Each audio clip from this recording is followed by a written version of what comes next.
ჩვენი ცხოვრება არის სწავლება სიყვარულს. მე მინდა გესაუბროთ ეს მეგობრობას. სინამდვილეში მთელი ჩვენი ცხოვრება ვინ როგორ იგებს ამ მეგობრობას.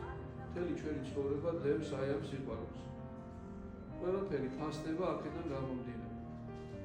სახარებას როცა ჩვენ წავიკითხავთ და ცოტა კარგად დაუკვირდებით ამ კონტექსტით განვიხილოთ, მეგობრობის კონტექსტით განვიხილოთ, იქ ვნახავთ საოცრად სწორედაც განხილვას ადამიანებთან ურთიერთობისა მეგობრობის ჭრილიდან. აბა როგორ არის?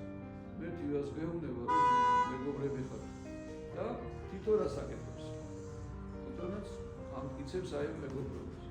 მეგობრობა არის მდგომარეობა, როცა შენ მეორე ადამიანს ენდობ. ეგ არის ერთი მხარე და მეორე მხარე კიდე, ანუ იქიდან წამოსულს ენდობი, მეორე ის არის, რომ მეგობრისთვის შენ ყველაფერს აკეთებ. ანუ ერთი არის შენი მხრიდან, შენ რას აკეთებ მეგობრისთვის და მეორე არის იქიდან დამოკიდებულებას როგორ ხვდები შენ. აბა დაუკვირდეთ, უფალი რომ მოვიდა, სწორედაც ამაზე გვესაუბრებ. შემდეგ უფალი რასაც ქმნის, ყველაფერს ჩვენი სიყვარულისთვის ქმნის, განა მხოლოდ ფიზიკური საჭმელი შეგვიქმნა. აი გახედეთ ბუნებას, რა ლამაზი არის, მარტო ჩიტის ხმა არის დამატკბობელი, შეხედეთ რა ლამაზები არის, ყვავილები რა ლამაზები არიან. ღმერთი ამით გამოხატავს ჩვენ სიყვარულს და გვეუბნება, რომ მოდი თქვენს გაიხარეთ. მე მინდა რომ თქვენ ბედნიერები είστε. ადამიანი ხო სინამდვილეში ბედნიერებისთვის შეიქმნა და ტანგისთვის კი არ შეიქმნა. და აკეთეთ საქმე. გაბედულად ადექით და გიყვარდეთ. გაბედულად აკეთეთ სიკეთე. გაიწოდეთ ხელი მეორე ადამიანისგან. ნუ გეშინიათ. ნუ გეშინიათ რომ ძალა არ გეყოფა. ნუ გეშინიათ.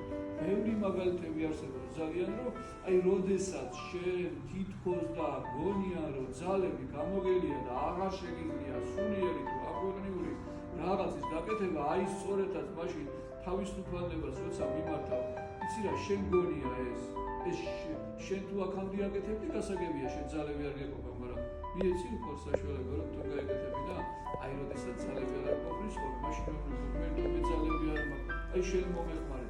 აი მაშინ ხდება ხოლმე სასწაული. და შეიძლება თავიდან მოვიფასოთ, რომ უფალო, შენ მე უბრალოდ ვიქნები, აი მე ვიქნები შენი ხელი, მე ვიქნები შენი პირი, მე ვიქნები შენი ყური, მომსმენი, აი მივალ, ჩავეხუტები ადამიანს. შენ გააკეთე, შენ გამაშლებინე, ხელები შენ ჩავა.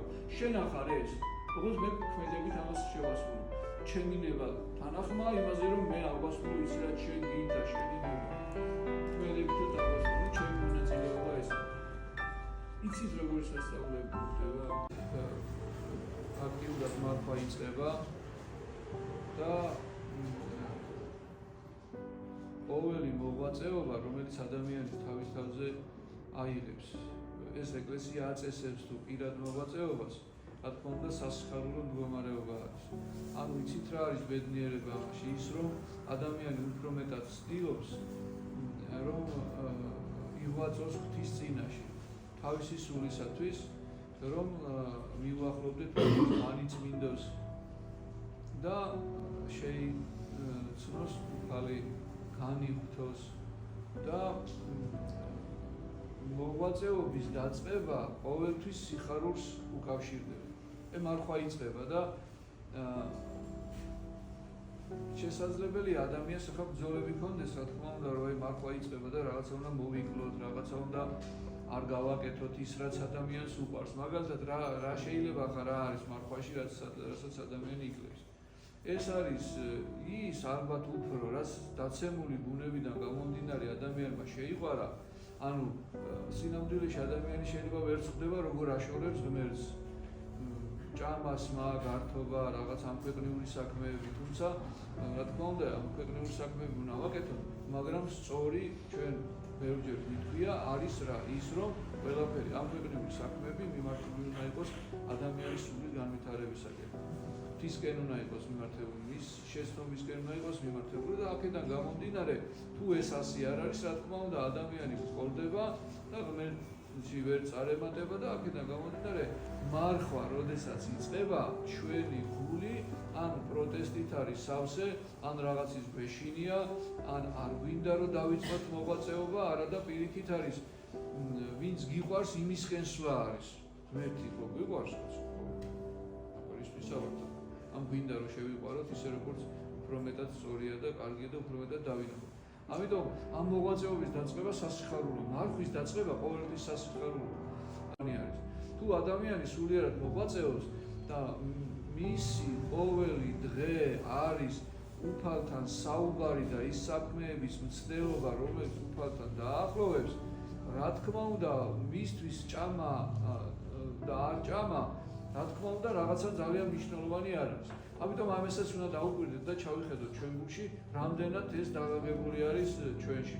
აი, სახარებაში როგორც წერია, რომ როდესაც მარხვა დაიწყებო, იქნები მარხულიო, კინო დამწუხრდებიო, არამედ დაიბანე პირიო, ზეთი იცხეო.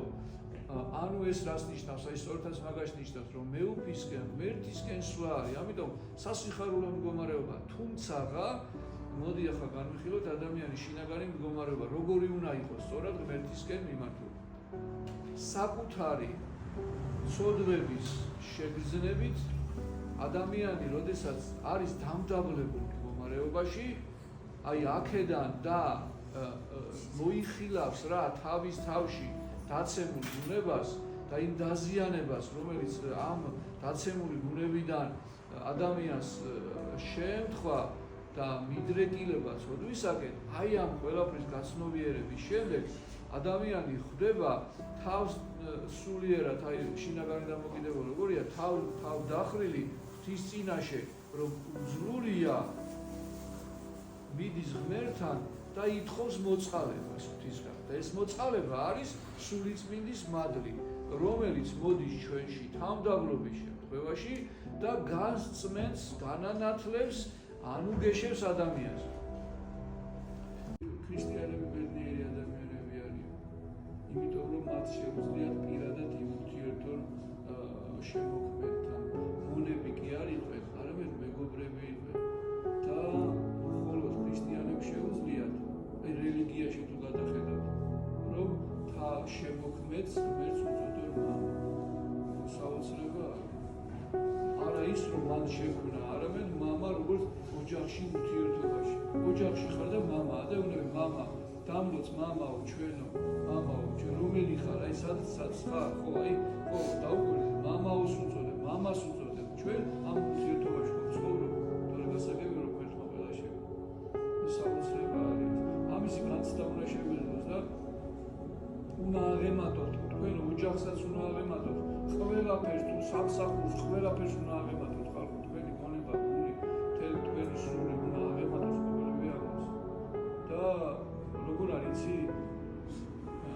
რაც რითაც რაზეც ხართ მიჯაჭვული და დამონებული, აი სწორედაც იმის მსახური ხართ, ნუ გონიათ თქვენ რომ ღმერთის მსახური ხართ, როცა რაღაცა უფრო მეტად გინდათ ვიდრე ღმერთთან ურთიერთობა.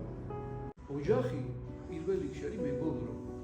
და მეგობრობაში კიდე ის სიყვარულია, რომელთაც ერთმანეთში აი ასე მიდიან და მოდიან ამ სიყვარულში. და დღეს რატო იგრევა იცით ოჯახები ხალხო? იმიტომ რომ მეგობრები არ არიან და იმიტომ. მოდი ახლა განვიხილოთ მდგომარეობა. რა არის მეგობრობა? მეგობრობა არის სიყვარულის მდგომარეობა. და არ გახლავთ ეგოისტური მდგომარეობა. ეგოისტობა რა არის? ეგოისტური მდგომარეობა არის უსიყვარულო მდგომარეობა. ანუ ეგოისტური მდგომარეობა არის, როცა ვამბობ მე სარგებელი მე მინდა რომ გქონდეს. მეგობრობა სად არის? თუ ჩვენ ვამბობთ რომ მე მინდა რომ სარგებელი გქონდეს, მაშინ ჩვეულებრივი ვაჭრები ვართ. რაღაცას მოვივაჭრებთ კიდაც ადამიანიდან. იქ სიყვარული არ არის, არავითარი პირადულიო გახსოვთ აი მაშინ ბიზნესში ეს ფრაზა როგორ არის? არავითარი პირადული ბიზნესია. ადამიანს მოკლედ შეუძლია თავი ბიზნესით, რომ ბიზნესია და ამიტომ პირადული ეს არის. და არა და ყველაფერი პირადულია, რაც მელაპარაკება. ანუ ესე იგი ოჯახში იკრება ოჯახი იმიტომ, რომ ორი ადამიანი არ არის მეგობარი. მეგობრებს შორის სიყვარული და ოჯახი და სიყვარულზე. და სიყვარული თუ არ არის, არც მეგობრობა და არც ოჯახია. ამიტომ ვართ საშინელ მდგომარეობაში.